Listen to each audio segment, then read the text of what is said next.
I want to thank my audience, first of all. Riley, thank you for taking this round. I think it's going to be fun, of course, and your presence is always appreciated. And I'm looking forward for a great clash. I know this is going to be a fun debate to be with and to be a part of. With that said, let's go directly to the resolution. This House believes that tenured...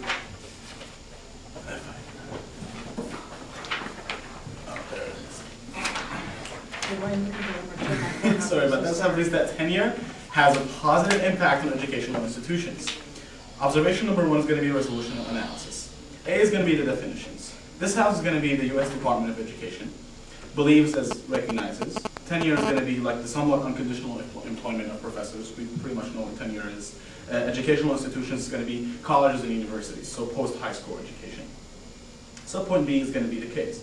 It's going to be a value case. We're going to be able to uphold the value of education through a specific criteria, which I'll mention. So whoever upholds education more, or if I prove to uphold that tenure upholds education, I win the round, and conversely, the opposition wins. But the criteria is going to be the balance of qualitative analysis. So, which leads me to the last thing, which clarifies hopefully everything, is the burdens. If the government proves that tenure positively impacts education through qualitative analysis, the government wins the debate round. Conversely, if the opposition proves that tenure diminishes the quality, like the value of education through analysis, of course, you would be able to win the debate round. With that said, I have one thoroughly thought out contention that hopefully upholds the value of education, which is called educational diversity. Subpoint A is going to be the background. The one under the background is that education is primarily defined through the interaction between professors and students to discuss like the book materials. Like most of the education happens inside of the classroom, despite the fact that some people, and all people probably, go out and study, but I think a huge amount of the education happens specifically between the interaction between the professor and the students. And a big example and supporter of this is like bigger schools with bigger students in the classroom have like a disadvantage of not being able to educate students a little more because there's not that much interaction. The two under the background is that discussion is heavily impacted by the professor and their input and validation of the theoretical material. Like a good example of this is like a professor that goes to school, like professors spend their lives learning how to teach us and what to teach us, right? So a huge part is lost when you don't have the tenure because the how to teach us part is kind of constricted. So we don't get to shape our views with their specific experiences, whether we agree or disagree. But I think even disagreement is a huge part with the professor. But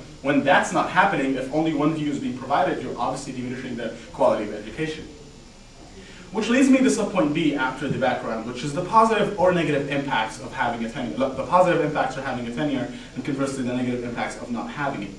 The one under the impact of tenure is like a tenure position provides protection for those professors that may not want to like go with the norm, right? A good example of this is like in big school,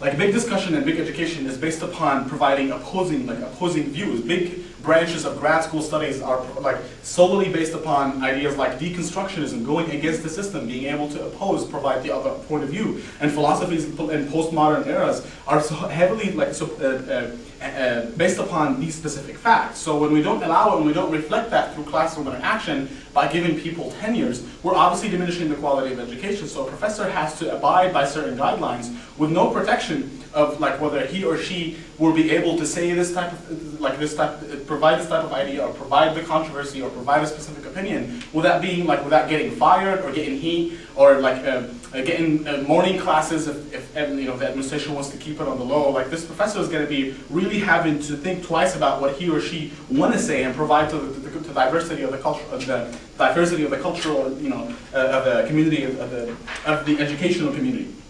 The two under this is going to be the professors will find themselves trapped in the middle of specifically like political fires that force them to teach in a certain way with accordance to certain views, because those schools may for example lose funding because a certain professor acted a certain way. Like we see this in a specific example with the dean at UC Irvine when I think he specifically said something about not agreeing with the way they fund a certain and he wasn't tenured. Obviously he was a dean, he was going to be tenured. Not until he got his tenure he was able to give his opinion out and be able to resolve the problem. So educational protection and thought stability within the professor's mind is only provided through tenure positions. Which leads me to my conclusion on the one and only contention.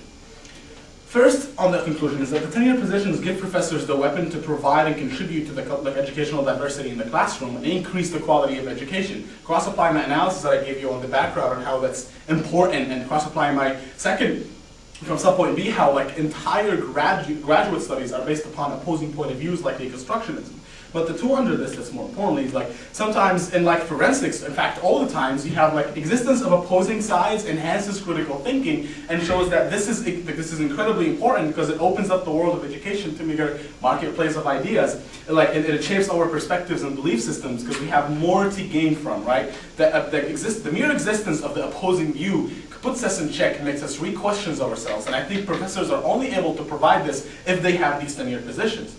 The three under this, under the conclusion, is like the preceding analysis shows that without a tenure, education will not necessarily be lost, but I tell you it's going to be hindered, it's not going to reach its full potential. So when we uphold education more through tenure position, we show you that through this one contention, if we're able to uphold education through the specific analysis provided, we'll be able to win this debate round. So as the conclusion, we see that without a tenure, there's something, a huge part of education that's being hindered and kept away behind the scenes. With tenure, we see that that will be exposed. Specifically, that because professors feel free about contributing to the system without having to worry about opposing politics or fires behind the administration. Thank you very much.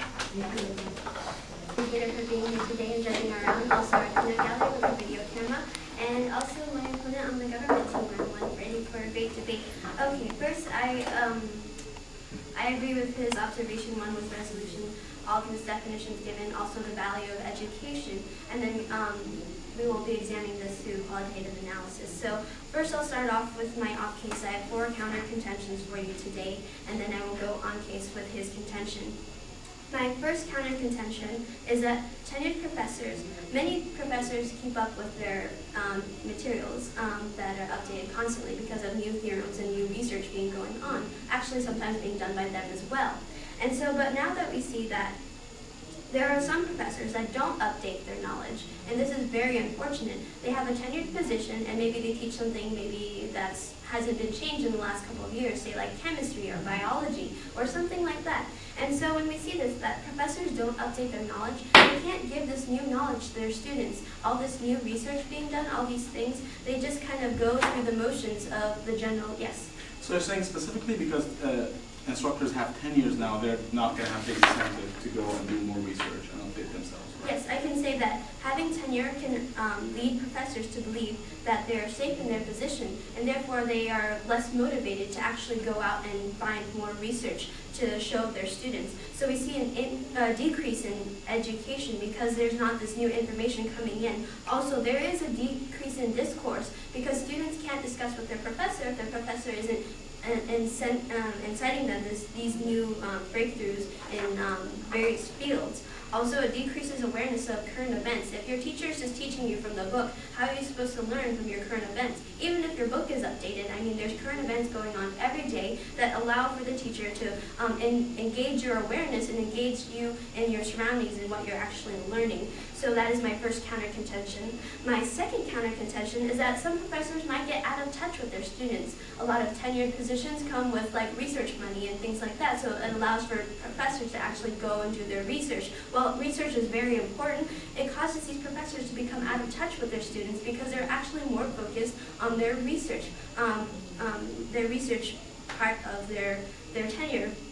And so with this, we see that these professors will look at these students as merely almost like cattle going through the academic process. So we see that they don't really care about what the students are. They're just there to like, okay, this is what this is the other thing, but now I'm going to go do the important stuff, which is my research. And so you don't want tenured professors with research portions of their tenureship to actually look at students this way, because another very important process of the educational system is actually the students. The students are very important, while the professors are also equally important, but then someone needs to learn for them to teach. And so when you can't teach students very well, it really decreases the amount of education and the quality of education. So we see here as a decrease in the involvement of their knowledge. They're not actually engaging their students, they're just kind of telling them something. They're not actually actively discoursing with them. Also, it becomes like an increase of desensitization to students. The professor no longer sees a student as something that can engage him and can challenge him to inspire him to, yeah. and to inspire him to actually, or her, to help learn. So like we don't want to see a desensitization to students, because that is a very bad thing for both the students and the professors, and a decrease in our total equality, our education system. And so that my third disadvantage is bad behavior goes unpunished. The government team has posed the question that yes, there are opposing viewpoints, but there's also different types of bad behavior. Another thing is sexual harassment. Sexual harassment can often go unpunished if a professor is tenured. He might get a slap on the wrist, have to go to rehabilitation, but providing a hostile environment for students to learn is not good. It decreases the quality of education.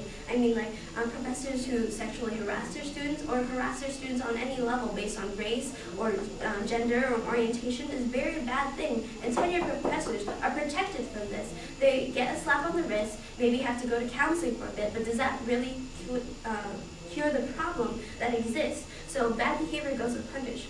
And with tenure, we see that there's an increase in the amount of harassment. And so, also, yes. Do you know how many tenured positions specifically have committed acts like sexual harassment? I can think of several examples. I don't know exactly the percentage, but I know there are several examples where female students have been harassed by their teacher, and the teacher was not fired. He went through counseling, but then it continued this behavior. And so it's very bad behavior. Also unfair treatment. I mean, teachers who aren't tenured and treat their students perfectly well have no tenured position, but then the unfair treatment leads to the teachers not getting hired because the tenured positions are already filled. Also the untouchability of professors. Professors, they have good things when they're protected politically, but also we need to see how to protect the students as well to create a good learning environment for everyone to flourish in.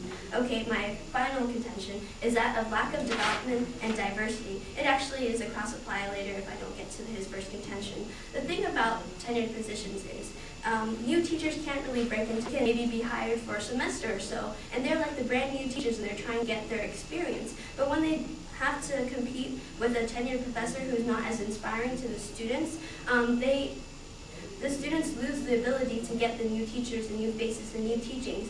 And so like the lack of diversity comes from new teachers not being able to be hired on full time. And so we have teachers who maybe are as good, but then they can't have the tenured position, they have to go away, and the students can't benefit from the learning from them. So the impacts of this is a decrease in the amount of ideas and new thoughts. And so now I'm going to move on to his first contention, which again, that is heavily impacted by disagreement and also different things brought on by the professor. So his first point was that it protects the rights of professors. You can cross-apply my third counter contention, because we can see that not only the professors need protecting, but also students. So tenure provides protection for professors, but not necessarily the students. So without tenure, it would be more beneficial because professors would consistently work and try and adapt themselves to the new learning environments, change from year to year. They're not always the same.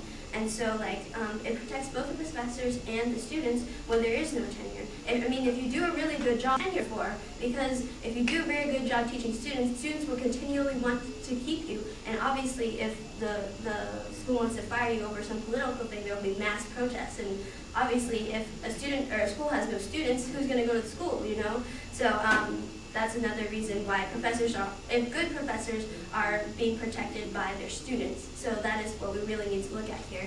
Also, my opponent has stated that they're trapped by politics. Well, the politics of everyone is different, and I stated earlier that students will protect their teachers if they feel that they're doing a good job. And so it leaves the professor to be at the mercy of the students, which is never a bad thing because the students are the ones that are actually learning from the system, and without the students there would be no schools. And so we can see here today that the impact of tenure has a very negative impact on this educational institution through the four counter contentions that I've shown, also the broken contention that I've turned on his side, shows that without tenureship, education, the quality of education would actually go up. And so this is why I urge in opposition ballot. Thank you. Thank you.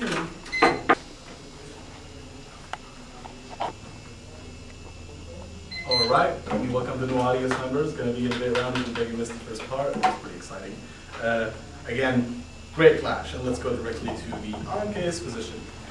Let me point out a few of the drops that happen over here. On the background, all we get that like no tenure equals stability between students and professors, because professors now like professors are kept in their place and they don't have all this power to exercise. So it's really just a cross application of the off case. So please extend the cross. The discussion is heavily impacted by the professors' own validation in their input. Right? When this goes dropped, I gain a huge link to the fact that this is incredibly positive. This is exactly what contributes to the hindered fact of education, to the hindered part of education, and the potential that it can provide. But secondly, we get the answer that if professors do not, if the professors do not provide the second point of view, the students will contest and they will go out of schools. They'll say, well, a student without classroom without students, there's no education happening anyway. But I tell you that this hasn't happened. Like my first response to this is that we don't know if the professors had given his or her opinion, right? Because they'll keep it behind closed doors. We don't know with that tenure position because they don't have that protection to give it. We simply can't tell them to give whatever we think they should give because that's something we do know. That doesn't contribute to our education. What does is that we don't know and they are out to give, right? We don't have access to stuff like if we don't want to contest upon because we don't know what the professors should be. So we're still analysis. It doesn't really mitigate it because everything's used. Please flow across everything I talked about, the deconstructionism and postmodern philosophies, that those are heavily based upon the fact that professors are giving opposing point of views. So the debate is lost. And I give you an example in the forensics community, and all we get is students will protect professors. I tell you, cross-applied analysis that students have no power versus administration to protect the professors. There's a money incentive being driven through the administration and politics, and that will never be over simply by students. I mean, the writer's strike was a good analogy to this problem right now because it doesn't happen because of, I'm just saying, those certain things can be beneficial to a certain amount of time, but even contestation is actually lost. And you do lose education. So I do reach my conclusion, and I think if they go, the analysis, the mitigation was underdeveloped specifically on the on-case positions, but it was also the positions. That many professors keep up with the materials, and if they have no incentive to keep up anymore. My first response to this is that this is not true. There should just be anymore. The people who get tenured are the people who are best in their field and willing to provide the most, so they will have more of an incentive to remain the best, right? Their status. They want to be the best educators. They want to be loved by their students. So there's no getting tenure not going to school anymore. But my second response to this is this is always part of their jobs. Professors are required to go to school. That's part of their contract. They have to go to school. It's not an opinion, even if they do get tenured. All tenure gives is protection that they're able to stay in classroom, they're able to administer their classrooms a certain way, to give their own books as textbooks. So this is at best laughable. They can still get all these classes, so you don't get the diminishing discourse because professors will always go to these classes. And I think if they don't, outweighed by the professors in my analysis that I tell you that more of them, they're elitist, they're the best, they're the cream of the crop. So they will always do what keeps them the cream of the crop. Why would they, at the very end, now that they got the tenure, whoever pushes for more will keep pushing for more. But on the second contention, we get that growth out of touch because they're doing research. But my first response is the assumption is just the teachers who do research are not all tenure do research, first of all. But secondly, just because your tenure doesn't mean you're doing research. So there's if this impacts anything, it's only the really upper graduate courses. I'm talking more about education in its early stages, right? Those graduate students and students in upper division classes have already gotten major parts of education, but the building block of education happens early on where these professors are needed, and tenure is more needed, more so than everywhere,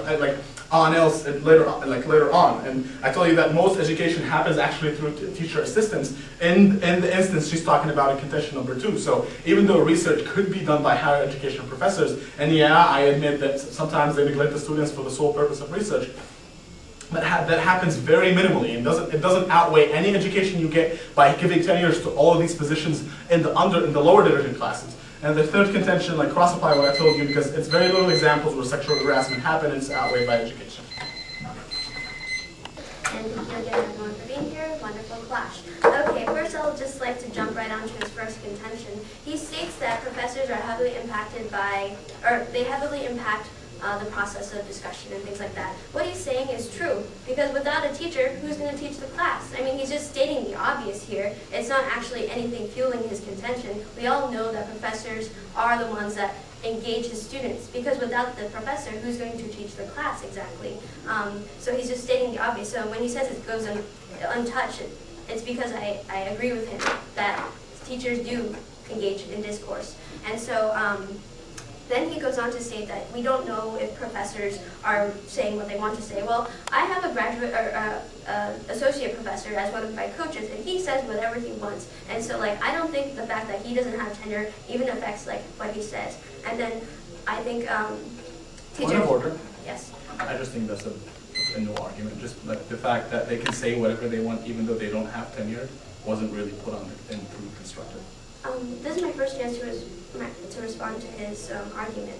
And he brought that up in his first speech. He said that teachers without tenure don't have the benefit of saying whatever they want. They only get that protection after tenure. No point in taking. Okay, all right, then I'll stop on that line. Okay, and also he states that students have no power. Well, students have a lot of power. If they're not going to a school, they're going to another school. So if he says that loss of education is occurring, then that's completely false. Because, I mean, if this school only has teachers that harass the students or don't provide the type of education that they need or want, they're obviously going to go to a different school. So no loss of education is going to go. And then if there's a popular teacher at that school, obviously protests aren't actually leaving the classroom, but actually posting and writing to thank you to our professor because they had done nothing wrong. And so also he states that schools with like a thought that are opposing, I agree with that too. I never say that tenured positions, that's not necessary to have tenure to have disagreements, because I know untenured professors also have disagreements with tenured professors and nothing really happens there. So there's no loss of education based on what he says. So now we're going to take a look at my counter contentions and how they actually outweigh the one contention on the government's team. First is that he states that, let's see.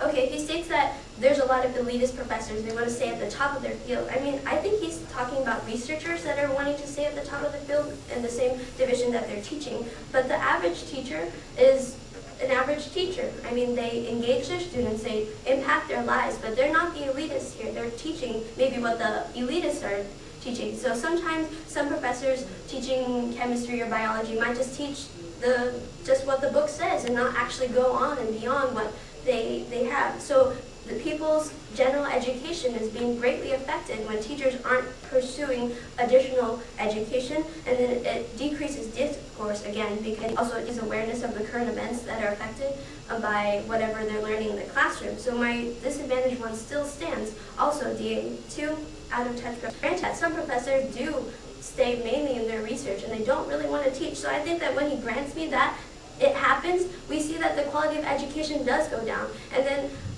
also tenured professors with research positions are required to teach general education classes. They don't only teach in their research field. So it's kind of crazy for him to say that only upper grad divisions are affected by this, because everyone is affected by this, because these teachers do teach everyone else as well. And when he grants it to me, that disadvantage and that contention, so please fill that across for me too. Also, my third advantage, he says that I don't give you enough details. We've heard enough details of female students being sexually harassed by their teachers,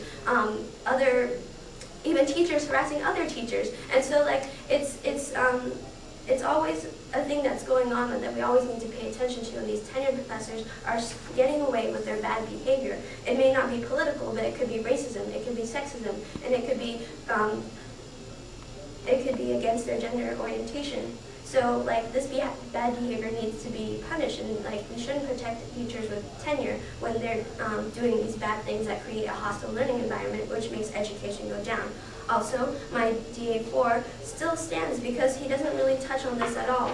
It's actually a cross-application to his first contention, and we see that there's a lack of development and diversity because these new teachers can't be hired, even though they're fresh from school and they like have all these great ideas and they want to inspire students. They're not able to be hired because all the tenured positions are filling up the school. And so like you see this, you still see the impact of a decrease of ideas and new thoughts and education.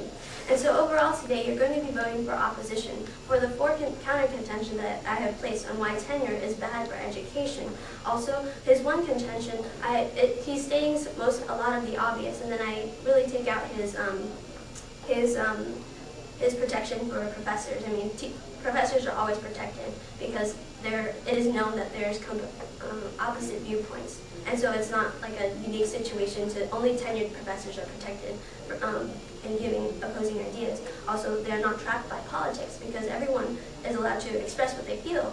we can't have a school full of like Republicans and a school full of Democrats. I mean, because it segregates the learning environment. We're not allowed to have segregation in the learning environment.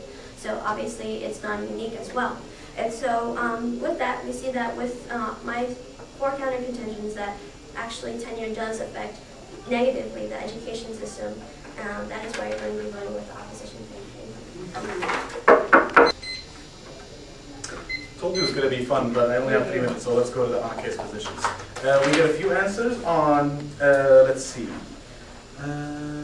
She said that she only drops because I'm stating the obvious, like teachers do interact with students. But my focus was on specifically the fact that they don't provide what they think is going to go against the norm, right? She fails, like all her analysis flies across my analysis. I talk specifically about the stuff they don't want to give because they are scared from something to happen to them, like losing money, teaching jobs, like teaching classes early in the morning. All that goes dropped. I'm not stating the obvious. Yeah, they do teach, but part of it's the system, and I apply deconstructionism, and I tell you Marxism and postmodern philosophy upon this whole idea of we should go against the system. And when that goes out, I think a huge part of the educational system, when she grants me that it is, goes to my advantage. With all to other schools, my friends, in the process, they're losing education, first of all. Second of all, like stability in their life. Just having to go to another school, transfer all your courses, it's an easy thing to do. First it was from rebelling, now it's from to go into another schools, but she still extended across that they have power. She drops the fact that the administration has an economic incentive and they will simply not listen to students. So I think the contention goes really strong with a lot of analysis. So please link that to the criteria. I give you a lot more analysis than you get off case, despite the fact that I drop the last contention. I still think it's not going to hold much weight when you're using qualitative analysis as a criteria to meet the value of education. But with that said, please extend across my conclusions, and like students all the facts about students protecting the professors will not work, and that's her only mitigation on my position. So my position goes like flies to we prove that education is upheld through tenure positions because this unwanted analysis to be given out in the classrooms. When that happens, we go to the kind of contentions. The first kind of contentions, we get a new, I didn't call it out because I wanted her to say a new point because I'm just going to put a turn on it, because she said, an average teacher doesn't do that, like an average teacher isn't an elitist, right? I don't advocate to change the process of giving tenures to professors. Average teachers don't necessarily all the time get tenures, right? I don't try to change the process. This happens, I'm just saying the people who deserve to get tenured should be tenured, right? I'm not talking about the teachers who don't deserve to be tenured, so you don't get ground off of those teachers. And that's why you don't bring up new stuff in the rebuttal. I think that point diminishes the entire quality of it. Like, she doesn't get anything on that links to the criteria specifically behind that kind of contention. But on the second one, she says that well, everyone does research and everyone is affected by this, not only upper division classes. But that's not responsive to my analysis that research happened in upper division courses. At least heavily happens in upper division courses. It might happen in lower division. You might lose some sort of education, and yes, I do grant her that it will happen, but it's outweighed by the discourse that's being given to upcoming students that are barely shaping their perspectives and beliefs. They're right out of high school through into the educational system. So when that happens, you cross apply on the third contention, and I